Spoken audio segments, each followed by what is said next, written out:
Good afternoon. Welcome to Kenya News Update today. I'm your host, and we're diving deep into a story that perfectly captures the competing priorities facing the nation. On one hand, we have a major investment in education, a cornerstone of national development. On the other, a mounting crisis on our roads that demands immediate attention and resources. At the center of both is President William Ruto. This is our 12-minute deep dive.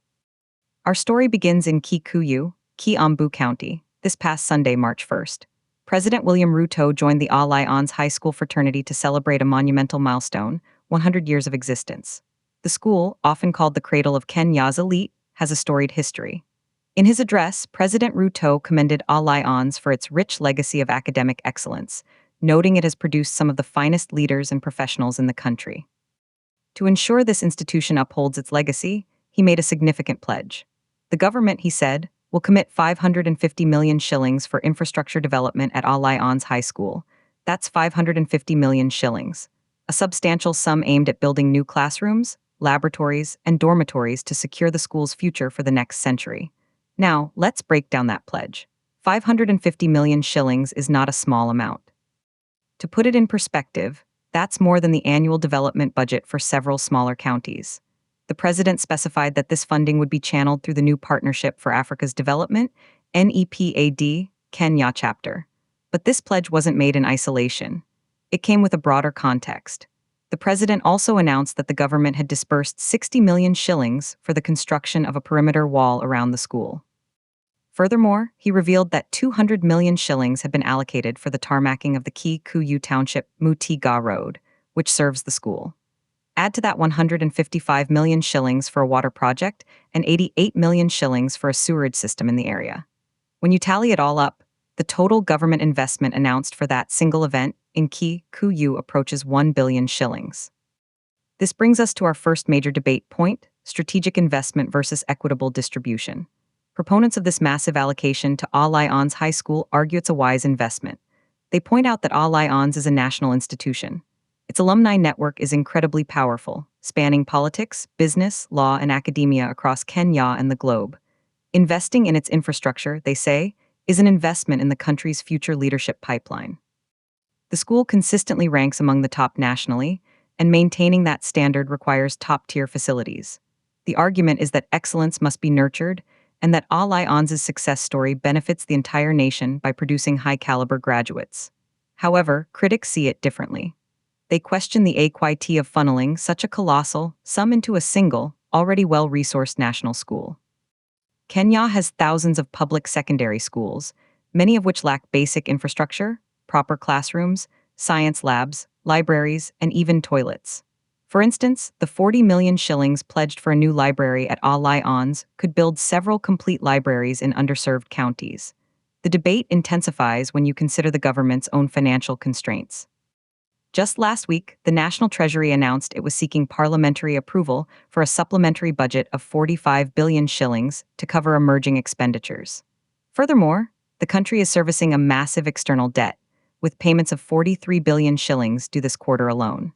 Against this backdrop is a $500 million shilling pledge to one school, the most prudent use of public funds. This leads us directly to the other side of today's story, a crisis that unfolded just one day after the Alliance celebration. On Monday, March 2nd, President Ruto was back at State House, Nairobi, receiving a grim report. The report from the National Council on the Administration of Justice, the NCAJ, laid bare the horrific scale of road carnage in Kenya. The numbers are staggering. In the year 2025, Kenya lost 5,009 people on its roads. That's 5,009 lives cut short. This represents a rise of 261 fatalities from the previous year. Let that sink in. 5,009 deaths. That's nearly 14 families receiving devastating news every single day of the year. The report didn't just state numbers, it diagnosed the causes. Corruption among traffic officers was cited as a major enabler. The report found that bribery at roadblocks and checkpoints allows unroadworthy vehicles, unlicensed drivers, and traffic offenders to continue operating with impunity. Secondly, boda accidents continue to be a massive contributor to the death toll, with riders and passengers often not wearing helmets and flouting all traffic rules. Third, drunk driving remains rampant, especially during weekends and holidays. The report called for immediate and stronger traffic enforcement reforms, including the modernization of the National Transport and Safety Authority, the NTSA, and stricter penalties for offenders. Herein lies the stark contrast. On Sunday, the president is pledging 550 million shillings for school infrastructure. On Monday, he is confronted with a report detailing a national emergency that claimed over 5,000 lives last year. The road safety sector is notoriously underfunded. For example, the budget allocation for the National Police Service's Traffic Department is a fraction of what is needed for effective nationwide enforcement. The NTSA itself has repeatedly complained of inadequate funding for public awareness campaigns and surveillance technology. One has to ask, could a portion of that 550 million shillings save more lives if redirected towards road safety? Could it fund 100 new breathalyzers, 200 speed cameras, and a nationwide public service campaign? The opportunity cost is a legitimate point of debate.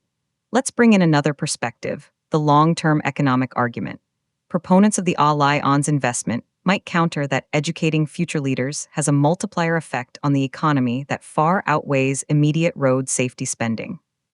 They argue that a single graduate from Allocation could go on to create a company that employs thousands, indirectly contributing to national development and, eventually, better infrastructure across the board, including safer roads.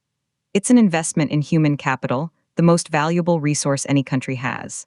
But public health experts would fiercely challenge that timeline.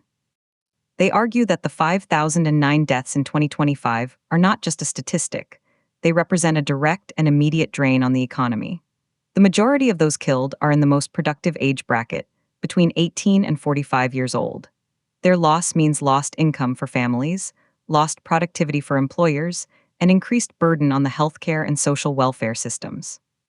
The economic cost of road crashes in Kenya is estimated to be in the hundreds of billions of shillings annually, potentially exceeding the entire budget for the Ministry of Education. From this viewpoint, investing in road safety isn't an expense. It's one of the highest return investments a government can make.